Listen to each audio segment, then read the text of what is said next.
Nagilugay kami sa paglinya tungod sa agap nga ayuda. Ang uban kay perti nga sayuha, kay namasinintaw nga mauna.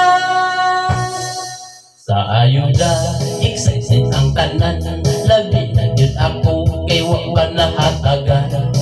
Sa barangay balik-balik ng uban, labi na yun katong dukol sa dughan. Isa, duha, tulo, upat, lima, uno, ito, walo, wala narilisan. Kay ilang ngalan ko man nagihatagan, balabyan sa ang tulog kabuwan. Dihay batan undag masulupon, tungod sa kabusok siya kalibangon.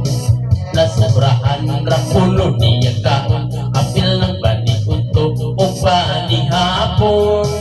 Kay kundugay papuno siyang tawgon, ukira walay balik kay dili pagod mo.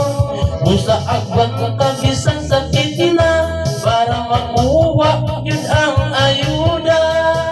Ikan sa kadlawon, buntag punto hapon, akap ayuda nagpadayon. Daghan ng ikutom, dili lang mukhaon, kay nahadlok nga di natawagon. Di ay babay, nagsayaw-sayaw pa, kay ang iyang number puno, ika-30. Sa paglinya, perte nga sa baa, kay freestyle, no niya mo dawat sa ayuda. Ug sa dihang siya itawag na, nagmugot ang nawong perteng laguta. Kay ang ayuda gipangandoy niya, sa laing tao kuno naglimna. Gikan sa kadlawon, buntag udto hapon, akap ayuda nagpadayon.